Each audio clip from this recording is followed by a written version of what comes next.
நீ சொல்லு, இப்போ உனக்கு நிஷாவை பிடிச்சிருக்கா இல்லையா? டாட், அவங்களுக்கு ஃபோன் பண்ணி அவங்க வீட்டுக்கு ப்ரொபோசலோட வரணும்னு சொல்லுங்க. என்ன? ஆ, இந்தியால கல்யாணத்துக்கு முன்னாடி நிச்சயம் பண்ணணும்ல, அதுக்காக தான். அது உண்மைதான். ஆனா போன்ல எல்லாம் பேச மாட்டோம். பெரியவங்க உட்காந்து நேர்ல பேசுவாங்க. டாட், அவ்வளோ டைம் எல்லாம் யாருக்கு இருக்கு? போனை கொடுங்க. என்ன பண்ற? கொடுங்க டாட். யார்கிட்ட பேசணும்?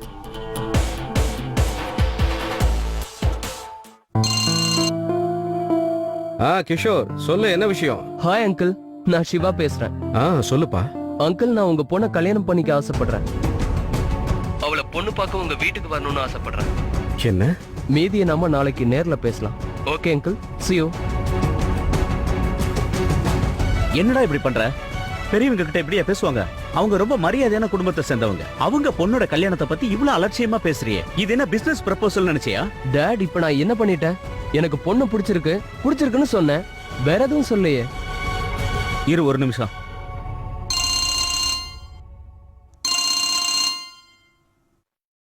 ஹலோ பாலா, நான் கிஷோர் பேசுறேன். தயவு செஞ்சு என் பையன் பேசுனதை பத்தி தப்பா எடுத்துக்காத. அவன் சும்மா விளையாடினா. இல்ல, முதல்ல எனக்கு ஒரு விஷயம் தெரியணும். உன் பையனுக்கு என் பொண்ணை பிடிச்சிருக்கா இல்லையா? ரொம்ப பிடிச்சிருக்கு. ஓகே, நாளைக்கு உன் ஆபீஸ்க்கு வரேன், டீட்டெயிலா உட்காந்து பேசலாம். ஓகே? ஓகே, பாய். பாய். உன் புள்ள இருக்கானே? என்னாச்சு? என்ன யோசனையில இருக்கீங்க? போன் பண்ணது யாரு? கிஷோர் தான் ஃபோன் பண்ணான். உடனே நான் அம்மா கிட்ட பேசி ஆகணும். சிவாவுக்கும் நிஷாவை பிடிச்சிருக்கு.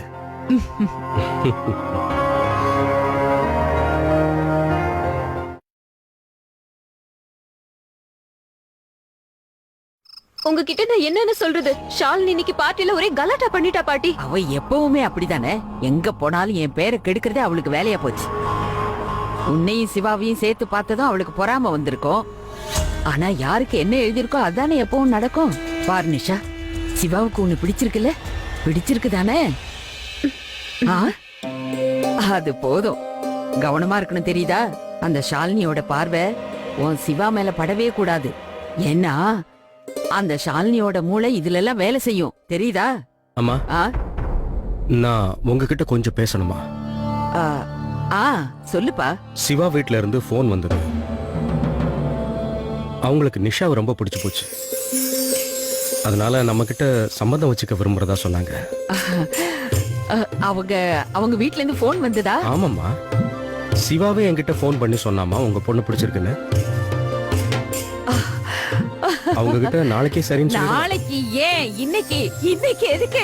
இப்பவே அவங்க கிட்ட சமாதானம் சொல்லிடு. ஏன்னா நல்ல காரியத்தை எப்பவுமே தள்ளி போடக்கூடாது. சட்டு புட்டுன்னு எல்லாத்தையும் முடிக்கணும். எங்க நம்ம வீட்டு பசங்க யாரையுமே காணோம். டேய் பசங்களா, மோகன், மாதேஷ், எல்லாரும் எங்க போனீங்க? சீக்கிரம் கீழே வாங்க. ஆஹா, அடி என் தங்கமே, நீ ஒண்ணு கவலைப்படாத. உன் கல்யாணத்துக்கு எல்லாத்தையும் லிஸ்ட் போட்டு நான் செஞ்சு காட்டுறேன், பாரு. என்னாச்சுமா? எங்களை கூப்பிட்டீங்களா? இந்த நேரத்துல எதுக்குமா கூப்பிட்டீங்க? இப்பதான் சித்துவோட காலனா? இல்ல, என் காலதான் அவ. டேய் தூங்கு மூஞ்சே, கண்ணையும் காதையும் நல்லா திறந்து வச்சுக்க. நல்ல செய்தி சொல்ல போறேன். நம்ம நிஷாவுக்கு சம்பந்தம் பேசி முடிச்சிருக்கோம். அதுவும் பாலகிருஷ்ணனோட ஃப்ரெண்டு வீட்ல. அவங்க பையன் சிவாவுக்கு தான். பாலாண்ணா, கங்க்ராட்ஸ். கங்க்ராச்சுலேஷன்ஸ். கங்க்ராச்சுலேஷன்ஸ். கங்க்ராட்ஸ். வாழ்த்துக்கள். சிந்து, நீ வாழ்த்து சொல்லு. நிஷா,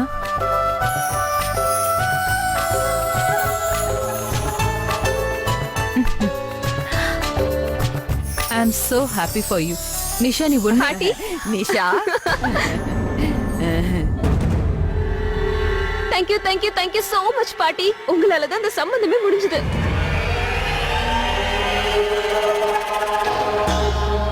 ஆச்சரியமா இருக்கு நிஷா.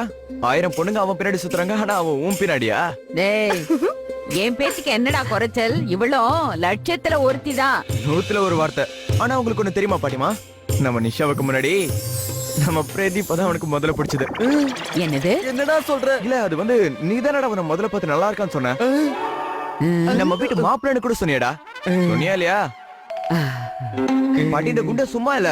விட்டுருந்தா மச்சனங்கிற முறையில எல்லா சம்பிரதாயத்தையும் அங்கேயே முடிச்சிருப்பான். அது சரி. என்னங்க, இப்ப உங்க அண்ணன் பொண்ணுக்கு கூட கல்யாணம் ஆக போகுது. என்ன நீங்க ஆனா இது வரைக்கும் ஏன் வயிறு நிறையாம இருக்கு. அதெல்லாம் கண்டிப்பா நிறைஞ்சிரும். அதான் எப்ப யோசிச்சு பாருங்க.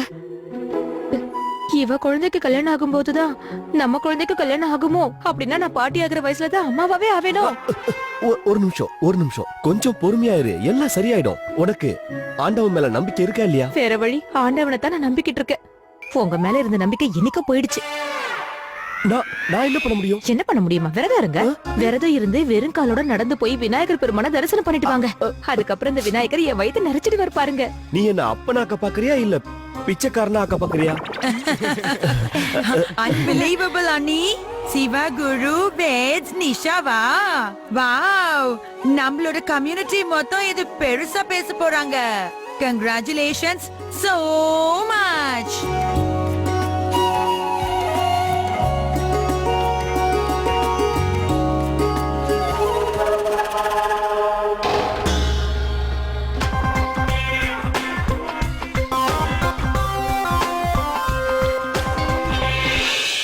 நிஷா, சசி ஆண்டி இப்பதான் என்கிட்ட சொன்னாங்க கங்க்ராச்சுலேஷன்ஸ். ஆனா உன் அக்காங்கிற முறையில நான் உன்கிட்ட ஒண்ணு சொல்ல விரும்புறேன் நிஷா. நிஷா, அந்த சிவா ஒண்ணு நல்லவ. உனக்கு அவன் வேணும்ல? இல்ல நிஷா, நான் வேற எதுவும் உனக்கு வேற எதுவும் தோணாதே. எப்பவுமே எனக்கு எது வேணும் நான் நினைக்கிறேனோ அதுதான் உனக்கும் வேணும். எனக்கு எது பிடிச்சிருக்கோ, எது எனக்கு சொந்தமாகணுமோ அதுதான் உனக்கும் சொந்தமாகணும். சின்ன வயசுல இருந்து இப்ப வரைக்கும் நீ இதான் பண்ணிட்டு இருக்க ஷாலினி. இனி இல்ல, இனிமே அந்த மாதிரி நடக்க நான் விடவே மாட்டேன். பாட்டி உன் மனசுல என்ன இருக்குன்றதை என்கிட்ட தெளிவா சொல்லிட்டாங்க. உன்கிட்ட இருந்து எப்படி தப்பிக்கிறதுன்னு சொல்லிட்டாங்க. Hello time out sisters. என்னாச்சு? ஏன் ரெண்டு பேரும் சண்டை போடுறீங்க? நிஷா இப்ப எதுக்காக இவ்வளவு கோவப்படுற? கோவப்படாம என்ன பண்ண சொல்ற? இன்னைக்கு இவ பார்ட்டில பண்ண கலாட்டாவை என்னால வாழ்க்கையில மறக்கவே முடியாது தேவா. சிவா ரவி கிட்ட ரொம்ப தப்பா நடந்துக்கிட்டான். அதனாலதான் அவன் கிட்ட சண்டை போட்டேன். அதுக்கும் நீ என் மேல கோவப்படுறதுக்கும் என்ன சம்பந்தம்? Just shut up Shalini. அட, நீங்க ரெண்டு பேரும் எலியும் பூனை மாதிரி சண்டை போட்டுட்டு இருக்கீங்க. ஏய் வீரா, அக்கா தங்கச்சிக்குள்ள இதெல்லாம் சகஜம்தான். ஏன் நம்ம ரெண்டு பேரும் சண்டை போடலையா? நீங்க ரெண்டு பேரும் பேசி சண்டையை தீர்த்துக்கங்க. ஓகே, நாங்க அப்படி போயிட்டு வரோம். என்னடா இப்படி சண்டை போடுறாங்க? என்னாச்சு? ஏன் அப்படி பாக்குற? உனக்கு ரொம்ப வருத்தமா இருக்கா? இந்த அளவுக்கு நாடகம் போட்டதுக்கு அப்புறம் கூட சிவா என்ன கல்யாணம் பண்ணிக்கிறேன்னு சொன்னானே, அதுக்காகவா? நிஷா, நான் ஏன் இதுக்கு வருத்தப்பட போறேன்? நீ என் தங்கச்சி. நான் உனக்கு எப்பவும் நல்லதானே நினைப்பேன். ரொம்ப நல்லவ மாதிரி நடிக்க ட்ரை பண்ணாத ஷாலினி. உனக்கு அந்த அளவுக்கு என் மேல அக்கறை இருந்திருந்தா இன்னைக்கு பார்ட்டில ஒரு கலாட்டா பண்ணியே அதை நீ பண்ணாம இருந்திருப்ப. சிவா என்ன பாக்குறதும் அவன் என்கிட்ட பேசுறதும் உனக்கு கொஞ்சம் கூட பிடிக்கல அதானே? ஆக்சுவலா நீ அவனை இம்ப்ரெஸ் பண்ண ட்ரை பண்ண. என்கிட்ட இருந்து அவனை தூரமா வைக்கணும்னு நினைச்ச. அவனோட கவனத்தை ஓம் பக்கம் திருப்பி நீ என்னை விட அழகானவ, என்னை விட ரொம்ப இன்டெலிஜென்ட் ஆனவன் அவன் கிட்ட நிரூபிக்க ட்ரை பண்ணல. நிஷா, பேசுறதுக்கு முன்னாடி கொஞ்சம் யோசிச்சு பேசு. நான் பேசுறதுக்கு முன்னாடி யோசிக்கணும்னு சொல்றியே. நீ எதையாச்சும் செய்யறதுக்கு முன்னாடி, பாக்குறதுக்கு முன்னாடி, என்ன ஃபீல் பண்ண வைக்கிறதுக்கு முன்னாடி நீ யோசிச்சிருக்கணும் ஷாலினி. ஒண்ணு உனக்கு மூளையே இல்லாம இருந்திருக்கணும், இல்ல அந்த மூளையை நீ அதிகமா யூஸ் பண்ணிருந்திருக்கணும். நிஷா, அக்கா கிட்ட எப்படி பேசணும்னு தெரியாது உனக்கு? மா, நீங்க இன்னைக்கு பார்ட்டிக்கு வரல, அதனாலதான் பார்ட்டில இன்னைக்கு பண்ண டிராமா உங்களுக்கு எதுவுமே தெரியல. எல்லாரும் முன்னாடி எவ்வளவு நாடகம் ஆடினான்னு தெரியுமா? சிவா என்கிட்ட பேசுறது இவளால கொஞ்சம் கூட பொறுத்துக்க முடியல. அதனாலதான் தேவையில்லாம அங்க அவ்வளவு பெரிய சண்டை போட்டா. என்ன பேசிட்டு இருக்க நீ? இதெல்லாம் யார் உன்கிட்ட சொன்னது? பாட்டி எல்லாத்தையும் என்கிட்ட சொல்லிட்டாங்க. இவ குணத்தை பத்தி இப்பதான் புரிஞ்சுக்கிட்டேன். வாய மூடு நிஷா. எப்ப பார்த்தாலும் பாட்டி பேச்சையே கேட்டுட்டு இருக்க. ஒரு வாட்டியாவது ஊ மொழியை பயன்படுத்த பாரு. நீ உன்னோட ரூமுக்கு போ. நீங்க எப்பவுமே அவளுக்கு தான் சப்போர்ட் பண்ணுவீங்கல்ல? உங்களுக்கு அவ மேல மட்டும்தான் பாசம் இருக்கு. உங்களுக்கு கொஞ்சம் கூட என் மேல அக்கறையே இல்லல்ல? நிஷா, நிஷா,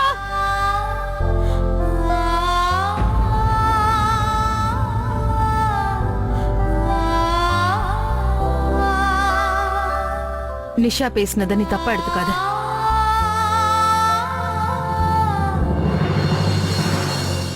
எது நடக்க கூடாதுன்னு நினைச்சனோ அதுதான் நடந்திருக்கு. அத்தைக்கு ஷாலினிய சுத்தமா பிடிக்காது. அதனால அவங்க நிஷாவோட மனசுல ஷாலினிக்கு எதிரா விஷத்தை விதைச்சிட்டாங்க.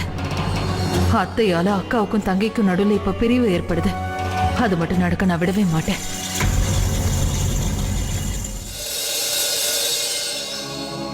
என்ன காரியம் பண்றீங்க அத்தை? தூங்க ரெடி பண்ற. வேற என்ன பண்ற? நான் வேற விஷயத்த பத்தி உங்ககிட்ட கேக்குறேன். நான் என்னோட பொண்ணுங்களை பத்தி இப்ப பேசிட்டு இருக்கேன். ஏன் ரெண்டு பேருக்கு நடுவுல பிரிவு ஏற்படுத்துறீங்க? ஏன் தங்கச்சியா அக்காவுக்கு எதிரா இப்படி பேச வைக்கணும்னு முயற்சி பண்ணி தூண்டி விட்டுட்டு இருக்கீங்க? உங்களால நிஷா பெத்த தாயான என்னையே எதிரியா பாக்குறா. என் பொண்ணு என்னைய நம்ப மாட்டேங்கிறா. எல்லாத்துக்கும் மேல உங்களால அக்காவுக்கு தங்கச்சிக்கு நடுவுல இப்ப பாசன்றதே இல்ல. இதுக்கெல்லாம் நீங்க தான் காரணம். போத நிறுத்து. கைய கீழே இறக்கு. விரல கீழே இறக்கு. உனக்கு தெரியும் இல்ல, என்கிட்ட யாராவது இப்படி விரல் நீட்டி பேசினாங்க அப்புறம் என் மண்டை சூடாயிடும்.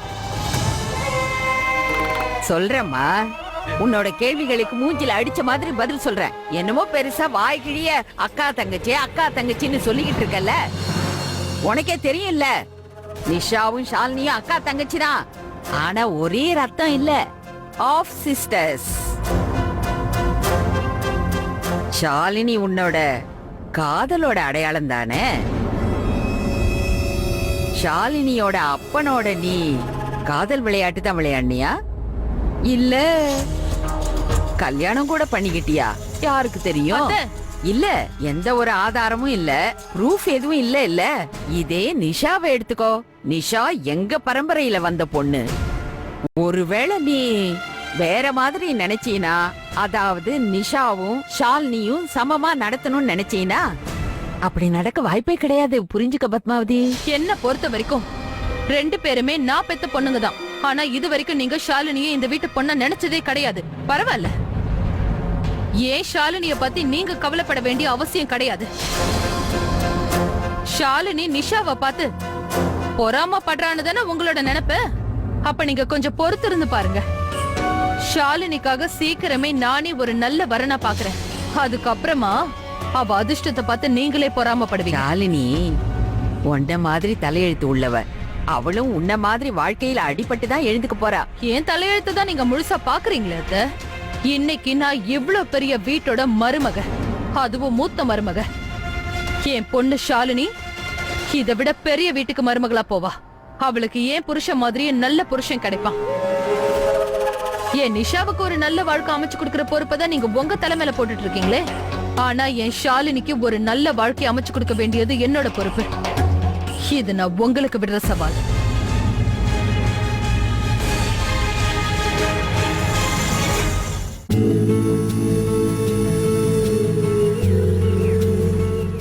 நம்ம கம்பெனி ரவி உட்காருப்பா. சரி, இன்னைக்கு டின்னருக்கு நமக்கு என்ன ஸ்பெஷல்பா? நேத்தி வச்ச குழம்பு தான்ப்பா இருக்கு. ஆனா சுட சுட சாப்பிட சப்பாத்தி இருக்கு. ஆஹா, சூப்பர்ப்பா. என்னப்பா நேத்து சுட்ட சப்பாத்தி மாதிரி இருக்கு? அதுவும் நம்ம பாட்டிமா மாதிரி கரடுமுரோட இருக்கே. இது சாப்பிடாம இருக்கிறது நல்லதுன்னு தோணுதுப்பா. அப்புறம் வீணா வயிறு கெட்டு போயிடும். இங்க பாருப்பா, என் கையால செஞ்ச சப்பாத்தியை நீ எவ்வளவு வேணாலும் கிண்டல் பண்ண, ஆனா அந்த குடும்பத்தை கிண்டல் பண்ணாத. என்னப்பா நீங்க பெருக்கி எமோஷன் ஆகுறீங்க? உங்களுக்கு தெரியாதுல்ல, இன்னைக்கு பார்ட்டில நான் பெரிய விருந்தே சாப்பிட்டேனே. அப்படியா? ஆமா. என்னென்ன இருந்ததுப்பா? அங்க என்ன இல்லன்னு கேளுங்கப்பா.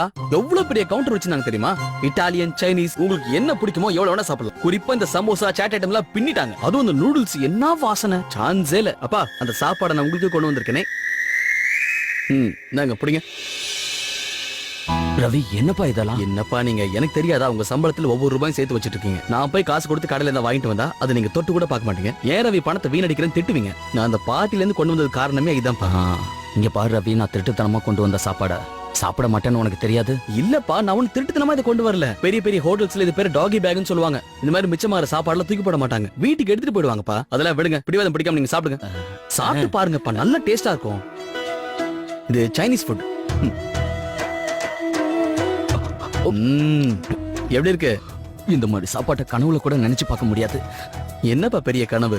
இது ஒரு நாள் நிஜமாகும் பாருங்க. உங்களை ஒரு பெரிய டைனிங் டேபிள் உட்கார வைப்பேன். அதுல வரிசையா விதவிதமான சாப்பாடு எடுத்து வைப்பேன். நீங்க ஒரு வார்த்தை சொன்னா உங்களுக்கு பிடிச்ச சாப்பாடு வரும். இந்த உலகத்தோட பெஸ்ட் சாப்பாடை உங்களை நான் சாப்பிட வைப்பேன்ப்பா. நீங்க வேணா பாருங்களேன், அந்த சாப்பாட்டை என் கையால உங்களுக்கு ஊட்டி விடுவேன். போதும் போதும் போதும் போதும் போதும், ரொம்ப அதிகமா ஊட்டி விட்டுடாதடா, வயிறு வலிக்க போகுது.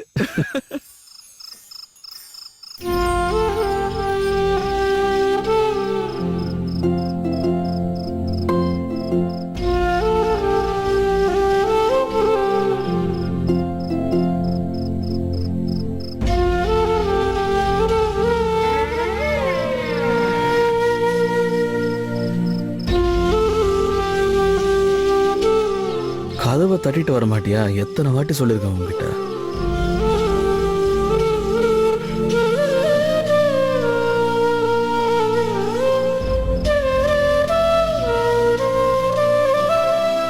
ஏய் ஷாலினி, அழறியா? ஏய் ஷாலினி, என்னாச்சு? முதல்ல உட்காரு. என்ன, யாராவது ஏதாவது சொல்லிட்டாங்களா? என்ன ஷாலினி, உன்னதான் கேக்குறேன், சொல்லு.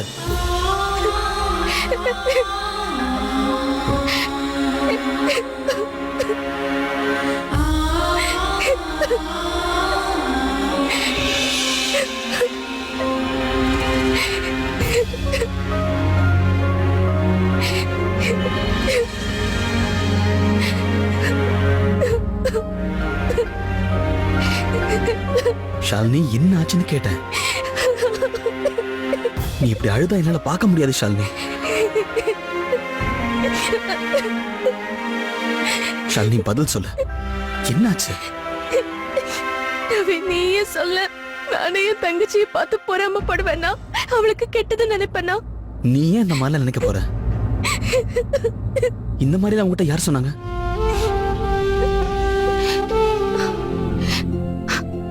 நிஷா தான் என்கிட்ட சொன்னா. நான் அவகிட்ட இருந்து எல்லாத்தையும் பறிச்சுக்கிறேன்னா. அவ சிவாவோட பேசுறது எனக்கு பிடிக்கலையா? அவனை இம்ப்ரெஸ் பண்றதுக்காக வேணும்னே நான் அவகிட்ட சண்டை போட்டேனா? ரவி அவன்கிட்ட தப்பா பேசினா. அதனால தானே நான் அவகிட்ட சண்டை போட்டேன். அவனை பத்தி நான் நிஷா கிட்ட கூட வார்ன் பண்ணலான்னு போனேன். ஆனா அவன் இப்படி பேசிட்டான். சரி நீ அழாத, போதும். ப்ளீஸ் புரிஞ்சுக்கோ. அவ ஏன் ரவி என்ன அந்த அளவுக்கு வெறுக்கிறா? நான் அவ என் தங்கச்சி நீ எவ்வளவு ஆசையா இருக்க. ஆனா அவ மட்டும் ஏன் ஏதோ ஒரு எதிரி மாதிரியே பாக்குறா. நீ நிறுத்துறியா? முதல்ல அழுகி நிறுத்துன்னு சொன்ன. என்ன? இதுக்கு மேல நீ அழக்கூடாது. ஏன்னா நீ அழும்போது எனக்கு எனக்கு இங்க வலிக்குது ஷாலினி. அது என்ன வலின்னு எனக்கு தெரியாது. ஆனா வலிக்கிறது உண்மை. நிஷா என்ன நினைக்கிறா, என்ன சொல்றான்லாம் எனக்கு தெரியாது.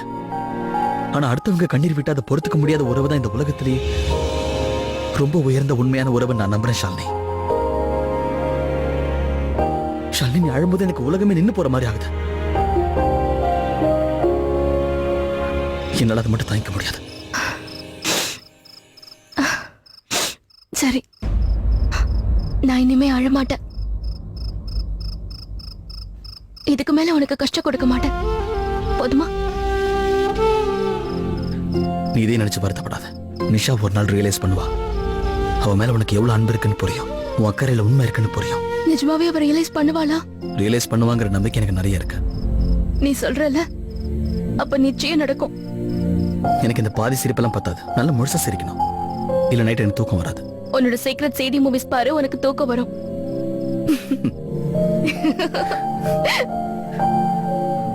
ஆனா நீ என் மூட சரி பண்ணதுக்காக நான் உனக்கு தேங்க்யூ எல்லாம் சொல்லவே மாட்டேன்.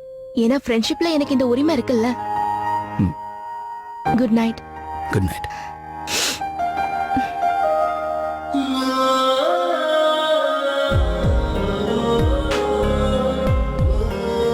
கடவுளே, இது வரைக்கும் எனக்காக நான் எதுவுமே உங்ககிட்ட கேட்டதில்ல. இப்போ ஒண்ணு கேட்கிறேன். இனிமே ஷாலினியோட கண்ணில் நான் கண்ணீரை பார்க்கவே கூடாது. அவ கண்ணீரையும் சேர்த்து எனக்கே கொடுத்துருங்க ப்ளீஸ். இப்படி கேட்கிற உரிமை எனக்கு உங்ககிட்ட இருக்குன்னு நினைக்கிறேன்.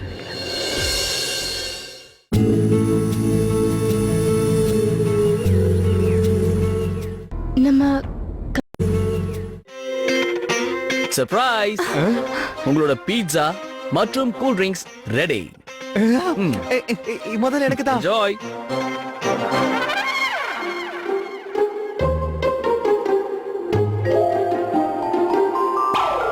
சோ நிஷா, சிவாக்காக ஒல்லி ஆறியோ?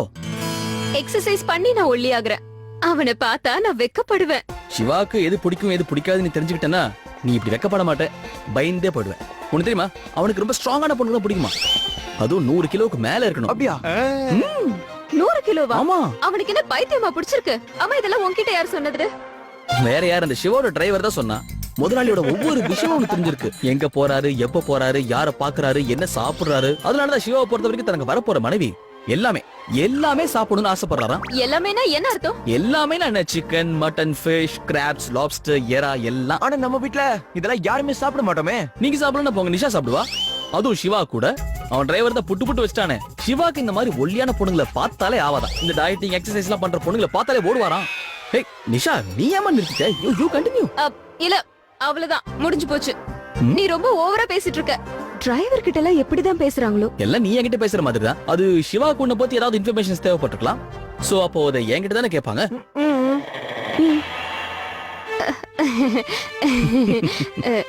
ரவி, ஒருவேளை சிவா என்ன பத்தி உன்கிட்ட ஏதாவது கேட்டானா, நீ என்ன பத்தி நல்ல விதமா ஏதாவது சொல்லு. என்ன கேட்டா நான் உண்மையை சொல்ல போறேன். நீ நல்ல எக்ஸசைஸ் பண்ற பொண்ணு, நல்லா டயட்டிங்ல இருக்கிற பொண்ணு, அதுவும் ராத்திரி பகலா எல்லாம் சொல்றேன். அப்படிலாம் உன்கிட்ட யார் சொன்னது? ராமு மாமா, எனக்கு நல்ல கடலை மாவு லட்டு கொண்டு வாங்க. வா. இனிமே பாரு நான் எப்படி சாப்பிடுறேன்றத. ஓகே. ஓ, இவ பயங்கரமா சாப்பிடுவா. ஏய், அது ஏன் பீஸாடா? இதோ இந்த பீஸா வந்தா. எப்படி சாப்பிடுற பாத்தியா? அது ஏன் பீஸா? Keep it up, Nisha. Very good, ah. இன்னைக்கு சாயந்தரத்துக்குள்ள நிச்சயமா 2 கிலோ ஏறும். அப்படி போட ரவல.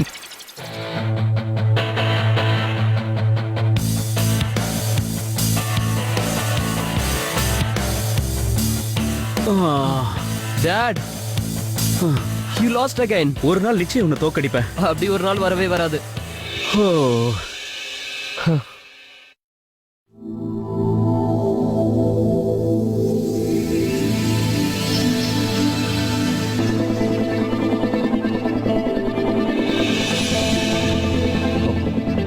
தண்ணி?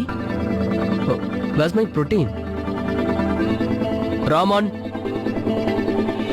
ராமன், ராமன்.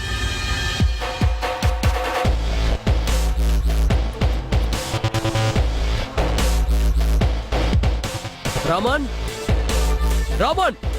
வந்துட்டு சார். சொல்லுங்க சார். என்னோட புரோட்டீன் ஷேக்குங்க. ஐயோ, அதை நான் மறந்துட்டேனே சார். என்ன மறந்துட்டீங்களா? சாப்பிட என்னைக்காவது மறந்துருக்கீங்களா? தூங்க மறக்கறீங்களா? தினம் டைமுக்கு தூங்குறீங்களா? சம்பளம் வாங்க மறக்கறீங்களா? டைமுக்கு கிடைக்குதுல்ல? பின்ன உங்க வேலையை மட்டும் எப்படி மறக்கறீங்க? தப்பாயிடுச்சு சார். வேலை செய்யாமலே பணம் வாங்கி பழக்கம் ஆயிடுச்சு. Useless people. சார் தப்பாயிடுச்சு சார். இனிமேல் இதுமே நடக்காது சார். இங்க பாருங்க, உங்களுக்கு வயசாயிடுச்சு. நீங்க செஞ்ச தப்புக்காக நாளைக்கு உங்களை நான் இங்க பார்க்க கூடாது. ஐ சே கெட் அவுட். கடந்த 30 வருஷமா உங்க வீட்டுல நான் வேலை செய்யறேன் சார். நீங்க குடுக்கிற சம்பளத்துல தான் என் குடும்பமே நடக்குது சார். உன் குடும்பத்துக்கு எப்பவும் நான் சோறு போட முடியாது. I want you out. Go. இது சிவா தானே? வயசானவங்கன்னு கூட பார்க்காம இப்படி பேசுறானே. வயசுக்கும் மரியாதை இல்ல, அவர் விசுவாசத்துக்கும் மரியாதை இல்ல. ஏதோ ஒரு சின்ன தப்பு பண்ணதுக்கு வேலையை விட்டு அனுப்புறதா?